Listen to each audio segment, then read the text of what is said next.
Hi, I'm Renford Aimes. I'm 78, and until last week, I still believed respect came with age. But when my own son sat me behind the mop sink at his wedding, when my name was erased from the invitations, the toasts, the family slideshow, that was when I realized they didn't forget me. They removed me. They replaced me with silence. And then they danced on a floor I paid for. I didn't raise my voice that night. I raised the deed. What happened next? Well, what would you do if the only chair they left you at the wedding was the one you built with your own hands? I kept the invitation, tucked it in the drawer beneath my wife's wedding pearls. Her necklace hadn't been touched in years, still coiled in the velvet box like a memory too fragile to disturb. That envelope, though thick stock, embossed edges, gold trim sat there like it owned the space. I didn't need to reread it. I had already memorized the absence, 3 weeks before the wedding, and that envelope had taken more from me than I'd expected. Not just the omission of my name, but the realization of how far I'd drifted from the center of something I built. Together with their families, it said, as if I were a ghost in my own lineage. A few days later, I found myself at a dinner hosted by Delilah and Marcellus. The room buzzed with plans and place cards and Pinterest photos printed out like sacred texts. I sat there, smiling like I was part of it, but no one asked for my opinion. When they discussed seating arrangements, Delilah leaned over her glass of Pinot and said, "We've got the parents handled already." She didn't even glance at me. I stirred my sweet tea slower than usual, nodding. My wife would have caught that tone instantly. Clara had a radar for that kind of thing. The way someone slices you out of a sentence without needing a blade. She would have squeezed my hand under the table. Later that night, after they'd all hugged goodbye and left me with the leftover pie, I sat at the edge of my bed and opened my email. No updates. I scrolled through old threads, recipes, birthday photos, garden progress until I found what I was looking for: the wedding planning chain. I had been part of it months ago. Then quietly, seamlessly, my name had vanished from the CC list. I clicked through the most recent message, one that ended with, "We'll finalize the guest count this weekend, just family only." No trace of my email, just family. And yet I had covered the deposit on the venue they were using, paid for with a cashier's check that bore my signature and my retirement account's breath. On my way to church that Sunday, the morning sun spilled through my windshield like honey, warm but sticky. Everyone at service greeted me like they always did, handshakes, nods, the occasional back pat. But that morning felt different. Several folks asked about the big day coming up. "Must be exciting," one said, grinning. "Delilah's family's really pulling out all the stops." "Huh, you must be proud." I smiled back, or at least tried to. My teeth felt dry. After service, I took the long way home, drove past Langridge Estate, the venue. My name might not be on the invite, but it was still on the deed. I didn't slow down, just kept driving like the gravel was trying to say something I wasn't ready to hear. Back home, I poured myself a cup of coffee and sat at the kitchen table, pulled the invitation from the drawer, ran my fingers along the raised gold letters. "Together with their families," a phrase that echoed in my chest, dull and accusatory. That night, I held the invitation up to the lamp, watching the light press through the paper's fibers. Names shimmered, titles glowed, but mine never appeared, just blank space where a father should have been, a gap wide enough to fall through. I didn't drive straight home. I drove past Langridge Estate twice. The lights were already installed for the rehearsal week, flickering through the trees like a promise I wasn't invited to keep. From the hill, I could see the edge of the patio where the tables would be set, my tables. The same ones I'd personally ordered when the venue was just an old shed with a dream nailed to its frame. 2 weeks before the wedding, they hosted a pre-event dinner to get the teams familiar with the layout, as Delilah put it. She sent me a reminder message, not an invitation. Feel free to stop by if you want to see the setup. That was her tone lately, offering access like she owned the place. Like I wasn't the one who once swept sawdust out of its corners with my bare hands. I showed up early, not to interfere, just to see. The place was buzzing, staff moving fast, checking linens, trays, flower placement. I wandered near the main tent, hands in my pockets, near the tables. I paused. Rows of place cards gleamed under string lights. I scanned them slowly. No Renford, no father of the groom, not even a Mr. Aimes. Verna, one of the senior staff I'd hired years ago, spotted me and hesitated, clipboard in hand. She walked over. "Mr. Aimes," she said, voice careful. "There's an extra spot near the service door if you want to be nearby." I nodded once. She didn't offer more. I sat. The seat rocked slightly, one of the older frames I hadn't gotten around to replacing. I pressed my palm against the wood, steadying it. I'd built the table, I thought, but apparently I didn't have a place at it. 15 minutes passed before someone approached me. A man in a navy blazer and loafers, holding a cocktail. He leaned slightly forward. "You're doing a great job keeping this place sharp," he said with a smile. "The owner must pay you well." I looked at him. He wasn't joking, just making small talk with the help. I smiled faintly. "They think so," I said. He clinked his glass against the one in his other hand, then turned and laughed loudly at something Delilah's cousin said. The two of them drifted toward the patio, never looking back. Later in the evening, I tried again. Maybe I missed my name. Maybe there'd been a misprint. I circled the table where Delilah's family gathered, the one labeled immediate family, groom. My son wasn't there yet, but his uncle, my late wife's cousin, was seated as uncle of the groom. A nameplate sat next to his, blank. I leaned slightly. It wasn't a space saved for me. It was a misalignment in the print job. The staff were already setting dessert. I walked past them all and found a small table near the patio's edge. No place cards, just 4 empty seats and a view of the side garden. I brushed off one of the chairs. It left a gray dust streak across my pants. Same chairs I'd bought in bulk when Langridge rebranded. I sat. The music played inside. I watched people exchange stories, toasts, laughter. One man leaned toward a woman and whispered something. She glanced in my direction. Is that the hired help who set the chairs? I caught the edge of her voice. And more importantly, the silence that followed.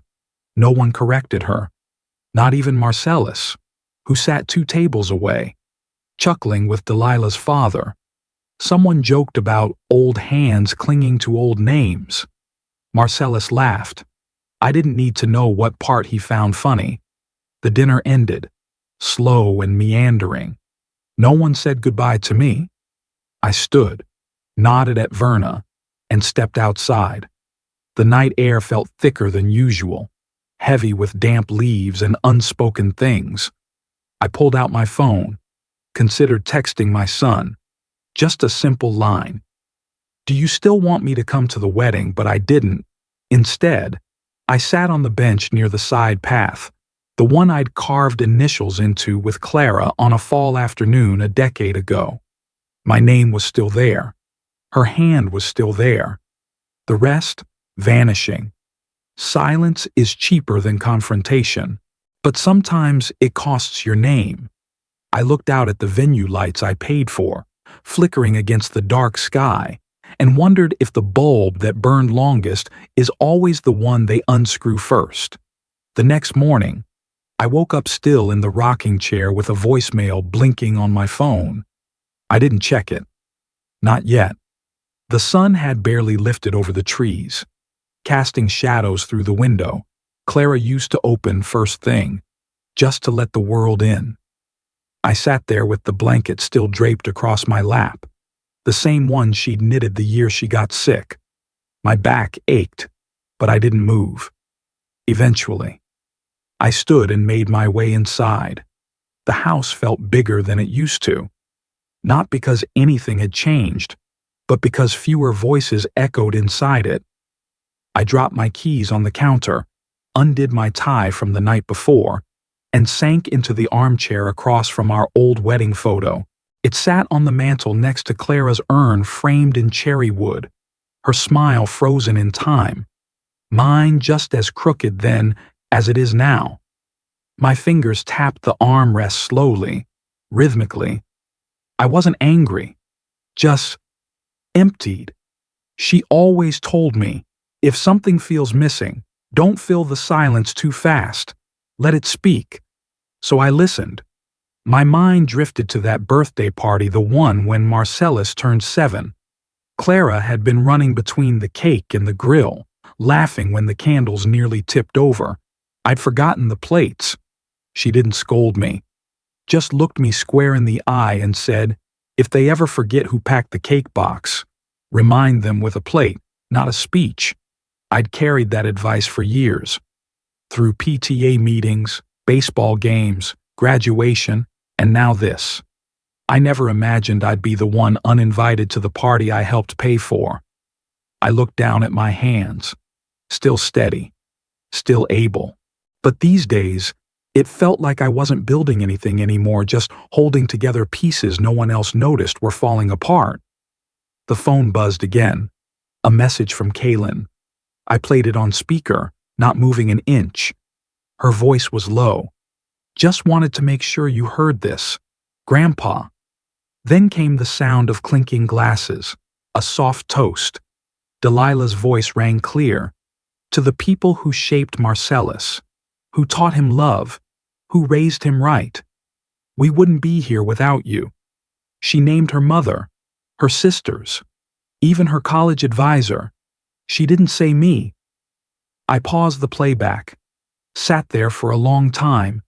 That's all I was worth. I finally said, aloud to the empty room. A silence in a sentence. I rose, walked slowly to the shelf near the kitchen, and pulled down my old phone book.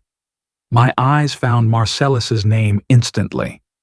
I stared at the number, then flipped to a blank page in the notepad beside it and wrote one line.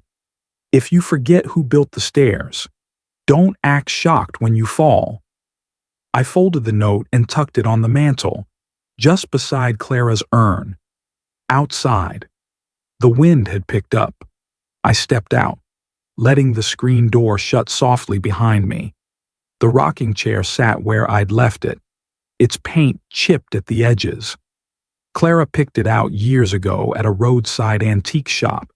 She loved how it creaked. I sat again and began to speak, not loud, not dramatic, just enough. They erased me, Clara, and no one stopped them. I told her everything, about the dinner, the missing name cards, the way Marcellus laughed when they joked about me like I wasn't sitting 10 feet away. I told her about Delilah's speech, how it cut deeper because it sounded so kind, so practiced. And Clara, she didn't answer, but the air felt warmer. Or maybe it was just the sun finally finding me. I didn't fall asleep that night. I just sat there in the dark, wide awake in a house full of memories that no one remembered but me. Saturday came earlier than expected by way of a call from Kaylin, but before that, before the rust of a new morning shook loose from my bones, I sat on the edge of the bed, holding my phone like it might burn through my hand. The screen glowed with a message forwarded just after dawn. Thought you should see this, she'd typed. The attached email was a copy of something internal Delilah to the planner. Short, clipped. Keep him seated far right. He won't say anything. I stared at those words longer than I should have. Didn't reply. Didn't need to.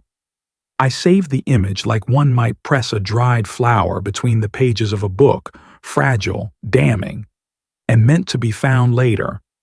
That evening, the rehearsal dinner at Langridge Estate unfolded like a well-oiled machine. Guests filtered in through the front garden, glasses clinking before they even reached their seats. I arrived on time but stayed back, letting the air settle around me. My seat, as instructed, was exactly where she planned, far right, against the window, the kind of place you put someone you can't quite remove but don't want anyone to notice. The toast began. Delilah's voice rang clear across the hall. She thanked her parents first, with a glowing anecdote about her mother's strength and her father's sense of humor. Then came the friends, the mentors, the barista from their old cafe who once slipped them free pastries. Then silence. Marcellus stood beside her, smiling, nodding as names washed over him. When she said, "And to those who helped shape him into the man he is today," her eyes skimmed over the crowd, never landing on me. I sipped my water. The ice had melted. Applause erupted. I joined in, softly, as if clapping might mask the sound of a door closing somewhere behind me. I wandered during dessert, pretending to admire the flower arrangements. It was just an excuse to move, to not sit still any longer. That's when I noticed the slideshow on the far wall, fading transitions of childhood photos, graduation shots, family memories. One picture stopped me cold. It was from Marcellus's 12th birthday. Clara had taken it at the picnic by the lake. He was mid-laugh, cake on his chin. I remembered the moment vividly because I was the one holding him just out of frame, threatening to dunk him in the water if he dropped the frosting. In this version, the photo was cropped, not accidentally. My arm visible in the original was gone. My head cut entirely. You wouldn't even know I'd been there. Kaylin appeared beside me. "That was your birthday picnic, right?" I only nodded. No use correcting what the room had already accepted. Later, as the staff began clearing dishes, the planner approached me. "They're asking if you'd like to say a few words. A blessing before we close." I stood, heart steadied by habit. I'd written something small, just a note in case. But just as I stepped forward, she whispered, "Actually, we're running behind." Delilah's hand touched her arm, confirming, "Next time." I nodded, returned to my seat, folded the paper back into my pocket. Inside, something cracked, not loudly, just the way old houses do, deep in the wood, where no one hears it but the one still living there. Back home, I opened the notebook I kept in the drawer by the kitchen. I wrote Thursday, erased from slideshow. Friday, no toast mention. Saturday, we'll see. The ink smudged slightly under my thumb. I didn't know yet what Saturday would bring, but I knew exactly what I wouldn't bring: another silence. That night, I stayed up organizing documents I hadn't touched in years. Paperwork I used to call retirement dust contracts, permits, deed renewals, even the original estimate sheets from when I first bought Langridge Estate. I wasn't sure what I was looking for exactly. Maybe proof that I wasn't a ghost haunting someone else's house. Morning came without me noticing. I didn't sleep. I just blinked, and the sun was already rising, casting long beams across the wood floor like they were drawing new borders in the home I no longer recognized. I arrived at the estate before most of the vendors. The staff had already started placing chairs along the lawn path, the white fabric fluttering at the ends like little wedding flags. I walked slowly along the side garden. The flowers were overbloomed, too much fertilizer. I had asked Verna weeks ago to ease off the mix, but by then, I suppose no one was taking instructions from the invisible man. Laughter came from the catering tent, easy, familiar. I wasn't part of it, just another figure in the landscape, like the statues or the bird baths I'd installed a decade ago. I used to imagine myself as the host of this kind of event, never thought I'd become the lawn decor. Then I heard the gravel crunch under steady footsteps behind me. A voice. Older. Familiar. Well, I'll be damned. Didn't expect to see you down here. Mr. Aimes. I turned. Silas Heaton. Janitor. Groundskeeper. The kind of man who fixed things no one noticed were broken until it was too late. You're the one who hired me 10 years ago. Remember? He added, squinting against the sun. I chuckled. I do. Silas shook his head, admiring the setup. Funny how they forget who builds the house once the curtains go up. It was the first time in days someone looked at me and didn't see a placeholder or a mistake. Just a man with calluses and memory. We didn't need to say more. We just stood there, hands in pockets, watching a wedding take shape that we both knew had roots in sweat that never made it into the speeches. Inside the estate's back hallway, I ducked into the storage area where I thought I'd be alone. That's when Kaylin found me. "Grandpa," she asked, stepping over boxes of folded linens. "This can't be where they put you." I didn't respond. Her eyes moved across the room. No signage, no assigned card. Just a folding chair and a crate of unused votive candles. "No one even planned to walk back here," she whispered. "They really meant it, didn't they?" Her face hardened. If they'd done this to Nana, Mom would have flipped the table. I couldn't deny it. Clara would have raised holy hell. Kaylin looked at me like she was about to cry but didn't. Instead, she walked over and sat beside me on the crate. "You don't have to say it," she said. "I see it." She placed her hand over mine. It wasn't pity. It wasn't performance. It was presence, the kind that lingers long after everyone else forgets the echo of your voice. "They might not see you," she whispered, "but I do." I nodded. That was enough. Later that afternoon, I slipped outside again. The rehearsal had begun. I stayed in the shade under the arbor, out of view. Delilah wore a cream jumpsuit, Marcellus a tailored vest that cost more than my first car. They walked the aisle as if it were a Broadway stage, rehearsing their vows and lighting the imaginary unity candle. Surrounding them was a half-circle of family, her parents, cousins, a few co-workers from her firm. They all fit neatly, perfectly. No one hesitated. No one looked around for me. I watched them draw the circle. I saw who was inside and who wasn't. A man notices when the door behind him locks, especially if it used to be his. I didn't say anything to Kaylin that day, but I tucked the estate key deeper into my coat pocket and nodded once. She understood. The sun rose slower than usual, or maybe I just beat it to the sky. After tucking the estate key deeper into my coat the night before, I'd returned home without turning on a single light. The house stayed quiet, my kind of quiet. Not the kind that hurts, but the kind that lets you listen. I brewed tea the old-fashioned way.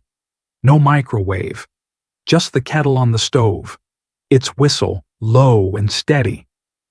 The teacup clinked gently against the saucer as I carried it to the kitchen table, where a folder already waited. It wasn't labeled. I didn't need it to be. I knew every paper inside. Faded receipts, blueprint amendments, old legal correspondence all tied to Langridge. Tucked in the back was a brass key that once belonged to Clara. She used to leave it next to her pearls, on a little dish shaped like a seashell. Now it hung from the same hook, alone, waiting for someone who still remembered what it unlocked. After tea, I slid open the desk drawer, the locked one beneath where I used to draft estate brochures and vendor memos. The key turned with a soft click, and the drawer opened like it had been holding its breath. Inside, The original property deed to Langridge Estate sat wrapped in a protective sleeve. Not a copy, not a summary. The real thing. Clara's signature still sat beside mine, barely faded. I unfolded it gently, scanning the lines until my finger found the one that mattered. Clause 12B. I'd written it in with my lawyer's help. Back when Langridge was just turning from concept into cornerstone, the owner reserves the right to revoke rental access within 24 hours of transfer notice if the integrity of the property is compromised by personal, reputational, or familial harm. I'd never used it. I'd barely thought about it. Until now. I laid the document beside a manila envelope, already addressed to Baxter Thorne. I'd written the name carefully, like it mattered, which it did. He was no courtroom cowboy, just a quiet man who moved papers that made things move. I dialed him after dinner, just as the streetlights flickered on outside. The phone rang twice. Mr. Aimes. He answered. I found the clause. I said. A pause. Are you sure you want to activate this now? Not yet, I replied. I just want you to be ready when I say the word. He understood. The call ended without fanfare. No threats, no raised voice. I didn't raise my voice. I raised a clause. With the envelope sealed, I slipped into my coat and drove to the estate. The parking lot was empty except for a maintenance truck and one flickering porch light near the shed. I parked behind the service area, where Clara used to keep potted herbs that always grew crooked. The back door still stuck a little on the bottom hinge. I pushed it gently with my hip. The hallway to the operations office smelled like lemon cleaner and old carpet. No one saw me. No one needed to. I placed the manila folder into the drawer marked Operations 2021. The label hadn't been updated, fitting. Next to the folder, I left a small post-it. My handwriting hadn't changed in 40 years, only if necessary. That was the thing about power. When you really had it, you didn't need to wave it around. You just had to know where you left it. Back home. I poured the rest of the tea into a clean mug and took my usual seat by the window. The weather report whispered low from the radio. Clear skies tomorrow. I ran my hand along the edge of my suit jacket. Already ironed, already hanging on the hook by the front door. I didn't feel nervous. I didn't feel angry. I just felt ready. Before I went to bed, I set an alarm for 5:00, just in case I needed to reclaim what was already mine. The sun had barely crept above the hills when I pulled into the gravel lot behind Langridge Estate. No one saw me arrive, not that they were looking. From where I stood by the old oak tree, I could see the final flurry of decorations and floral archways taking shape. Delilah paced near the ceremony aisle, clipboard in hand, her voice crisp, rehearsed. A team of vendors orbited her like well-trained satellites. I leaned against the tree, steadying myself as I watched. I used to be that voice, the one people waited for. The one who signed off on the final details, who made sure the lanterns hung straight and the grass was cut just right. Now, I was a name erased from a welcome board, a figure blurred behind linen curtains. Verna passed by carrying a tray of ribbons, and I heard Delilah clearly. Keep the tone modern. No father-son moments. We're past all that. Verna paused for just a breath, maybe to process the weight of that statement before walking on. Kaylin stood not far off. Her jaw tightened. Her silence wasn't confusion. It was restraint. In the corner by the dance setup, I saw Dorian hunched over a playlist on his tablet. Kaylin approached him quietly, hands in the pockets of her soft blue jacket. "Hey," she said, nodding to the equipment. "Did my grandpa ask for any song?" Dorian hesitated. "Yeah? 3 weeks ago. Dance with my father. He asked if we could play it right after the first dance. Is it still on the list?" she asked, voice low. Dorian's mouth pressed into a thin line. Bride said it was too sentimental, too dated. I had to take it off. Kaylin blinked hard. Too sentimental for the man who built the place she's standing in. He didn't answer. He didn't have to. She found me later near the shaded edge of the garden. I hadn't moved from the bench beneath the arch Claire and I had planted years ago. Without saying a word, Kaylin sat beside me and put her arm around my shoulder. Delilah caught the moment from across the lawn. She didn't smile. She didn't interrupt. But I could feel her disapproval like a dropped glass in a silent room. I whispered, "That song. Did they cut it?" Kaylin nodded slowly. "They tried. Doesn't mean we can't hum it?" Her voice cracked with the last word, and she pulled me just slightly closer. We didn't hum it, not out loud, but I could hear the melody in my mind, rising softly above the laughter, the photo ops, the clinking of glasses far behind us. I stood after a while and walked back to the rear garden, just past the stone fountain where Clara used to sit with her tea. I pulled out my phone and scrolled through old photos, most of them from Clara's memorial, a few of Kaylin on her 8th birthday, blowing out candles with both hands. I stopped at one picture, Clara's handwriting, framed next to our bed for years. Lyrics from that same song, scribbled in green ink back when I was a child, before life removed all the innocence. You can cut the music, I thought, but not the memory. The first of the guests began to arrive, their heels clicking against the cobblestone, their smiles photogenic and unaware. I stayed seated in the only spot that still felt honest, where the music used to play, and where silence was no longer an absence, but a message they couldn't quite tune out. The music was playing something upbeat, too polished, the kind of song that tried too hard to convince everyone they were having the best day of their lives. The DJ cleared his throat into the mic.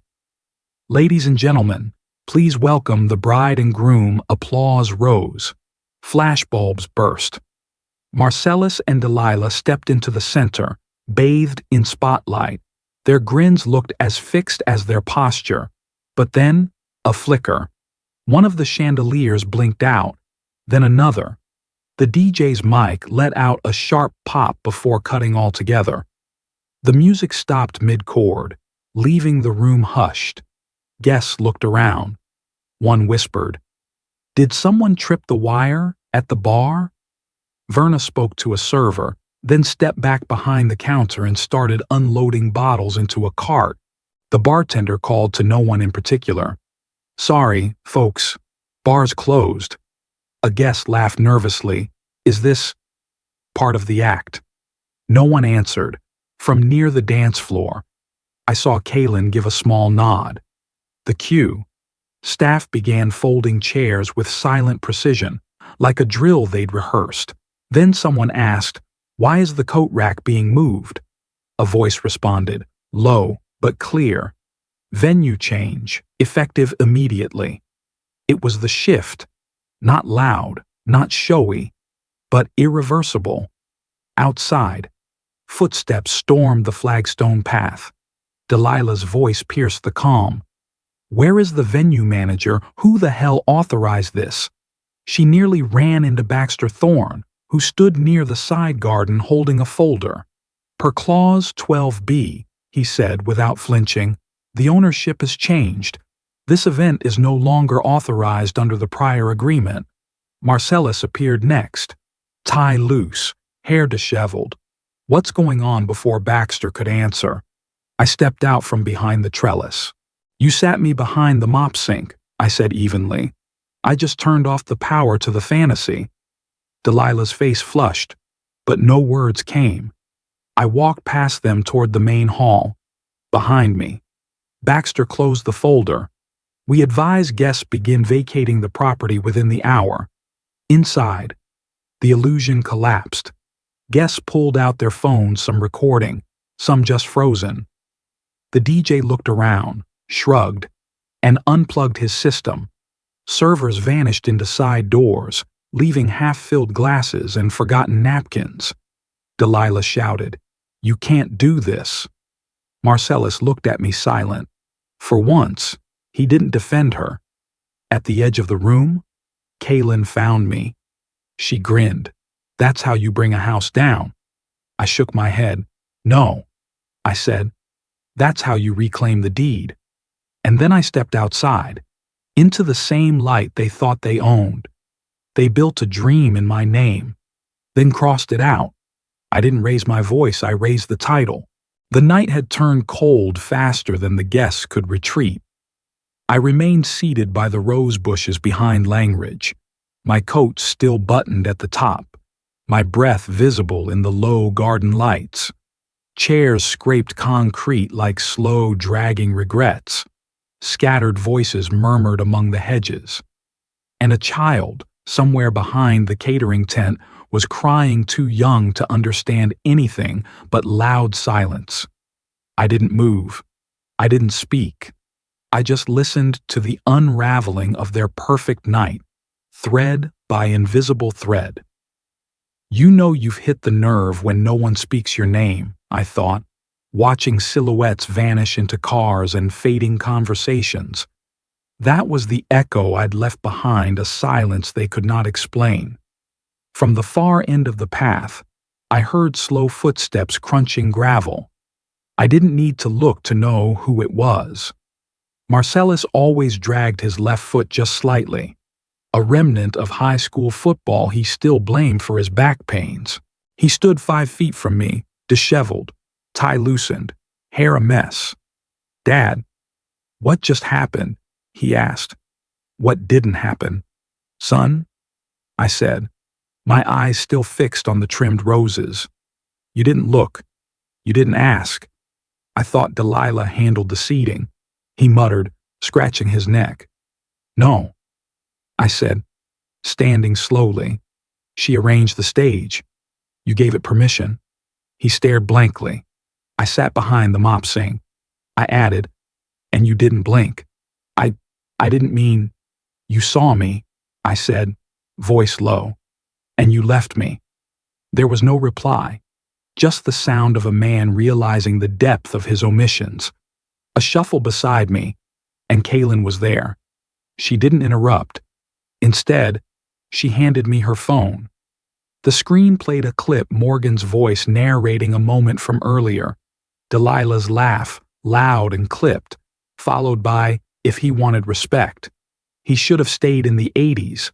Thousands of likes, comments flashing fast. Is this real?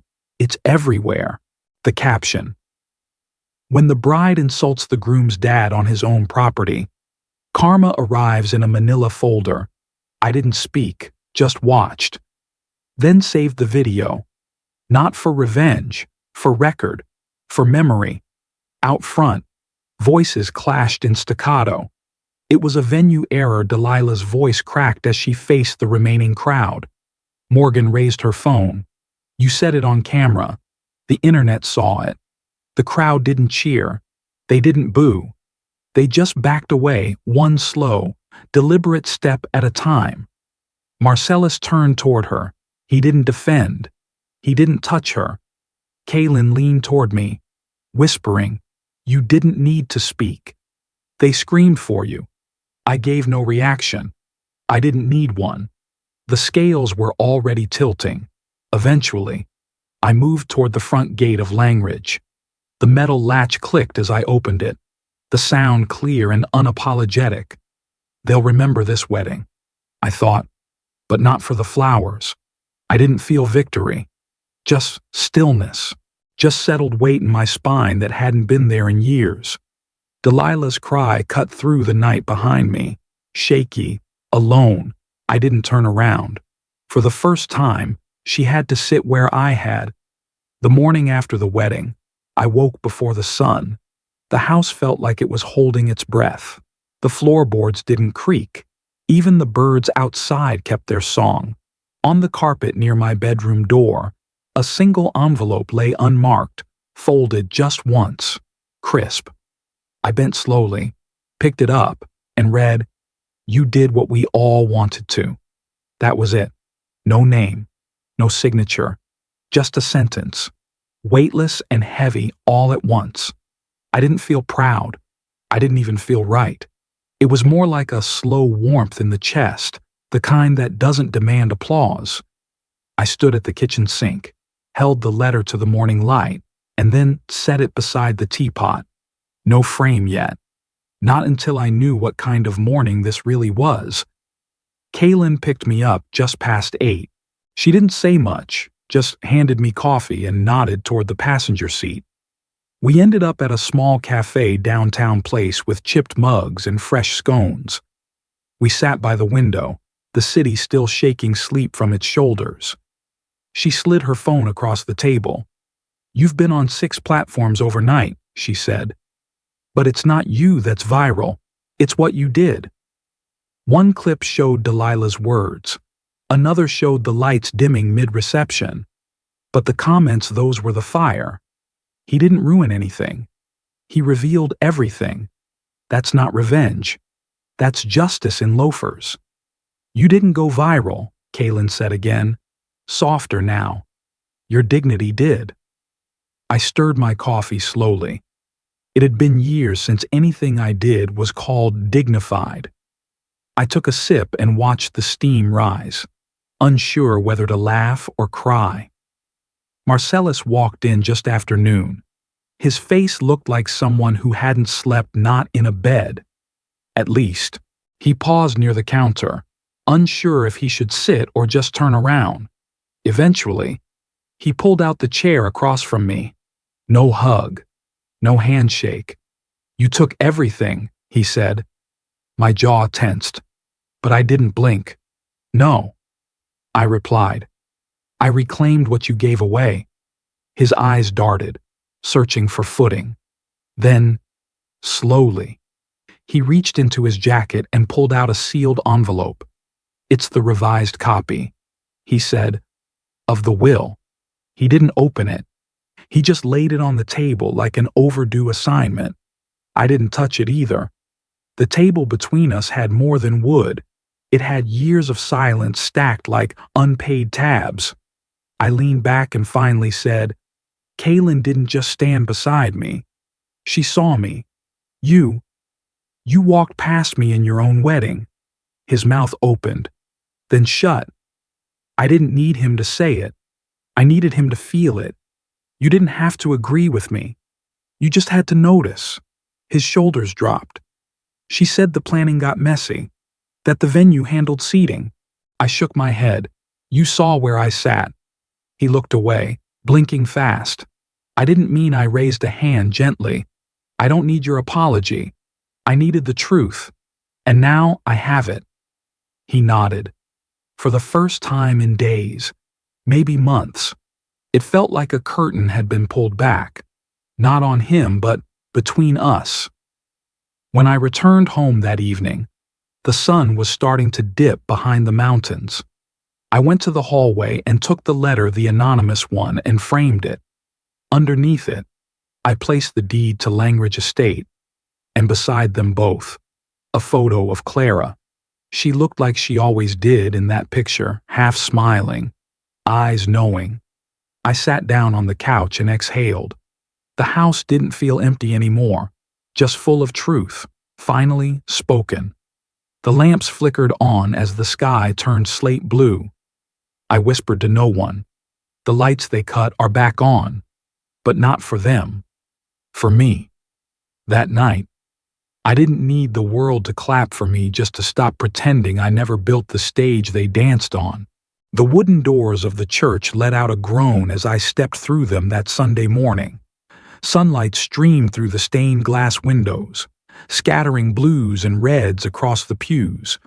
People looked up, and for once, they didn't look away. Mrs. Hartley from the front row offered a nod, slow, measured, not out of obligation. Someone near the back whispered to a neighbor. I caught part of it. "That's Mr. Aimes, the one from the wedding clip," another man added. "He did what some of us never dared." I didn't puff my chest. I didn't bow my head. I just walked to my usual pew and sat down. Not pride, no. Just the feeling of standing level with the world again. After the final hymn, I found myself by the courtyard bench with Verna. She handed me a cup of weak coffee and sugarless cookies, just like Clara used to insist on. "They're better for your teeth," Verna muttered. Then she looked up. "We always knew you weren't just the man with the keys." I didn't say anything. For once, I didn't feel the need to fill the silence. I let her words sit between us, warm and unchallenged. The wind picked up slightly, rustling the bulletins in her lap. I watched the pages flap but made no move to stop them. Some things needed to move freely now. Later that afternoon, Kaylin arrived with a laptop under her arm and purpose in her eyes. We sat at my kitchen table, the smell of brewed tea between us. She opened the screen to a draft proposal titled "The Holloway Foundation for Erased Elders," support groups, estate planning workshops, outreach for elderly folks pushed aside by their own blood. "You didn't just reclaim your name," she said. "You made room for others to find theirs." I stared at the screen a while. "I'm not looking to be a hero," I said, voice quieter than I intended. "I just wanted to be heard again." Kaylin nodded, not out of politeness, but in full agreement.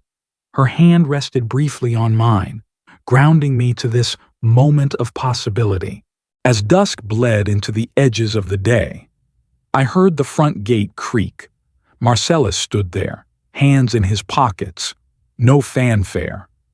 He didn't knock, just let himself in like he used to when he was still small enough to sleep with a nightlight. He sat across from me, said nothing at first.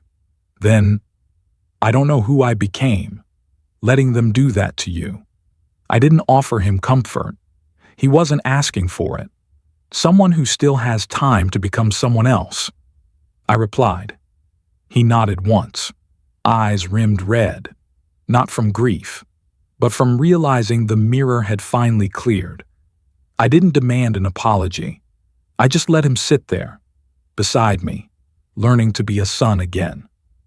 Later that evening, the pastor called, said he wanted me to speak at next Sunday's service. I declined, politely, but I offered one line instead. "Respect is quiet, but you hear it when it's real." He paused, then thanked me. No pushback, just understanding. I returned to my den, where Clara's photo still hung above the mantel. I looked up at her, then down at the letter from last week, the one that had no signature but all the weight of 100 claps. I didn't frame the applause. I framed the silence it broke. I remember locking the door behind me 2 weeks ago.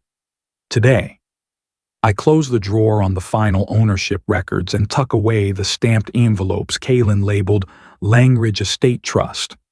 I don't feel victorious, just complete. She watches, quiet and steady. I say, "They might call this revenge, but I know better." She smiles. It's enough. Later, the nonprofit's first legal literacy circle begins in a small community room. Chairs are arranged in a half circle. A few elders shuffle in, a woman who faced being cut from her own hospital decisions, a man who talked through tears about being excluded from his grandchildren's lives. I sit on the edge, listening. They speak softly, exchanging nods rather than forced smiles. Their stories gentle, hurt, hopeful, fill the space.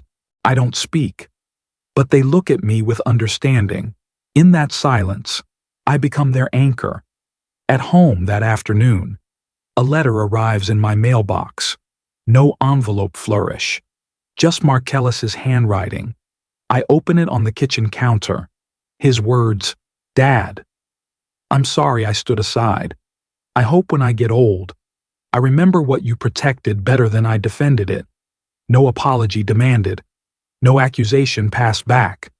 I close it and place it next to Clara's framed photograph on the mantel, a quiet pact between father and son.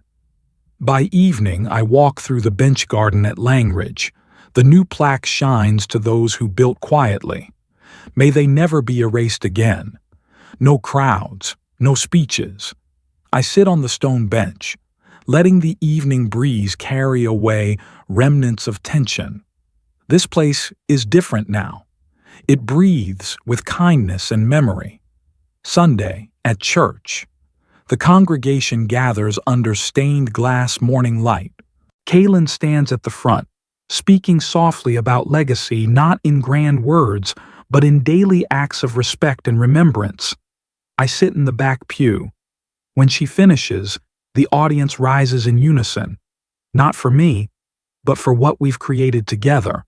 I stand too, arms at my sides, feeling the weight of something real. A community that sees. I didn't stand at the podium. I didn't wear a suit studded with applause. Instead, I raise my voice once more, but in hushed conviction, respect is often quiet, yet it echoes louder than any celebration. I leave the church afterward, Kaylin on one side, a few trusted neighbors offering warm nods on the other. The bench, the plaque, the trust, all of it feels like home. I've built more than property this time. I've built a place where no one is ever erased. I didn't leave behind applause. I left behind blueprints. And now, they know who drew them.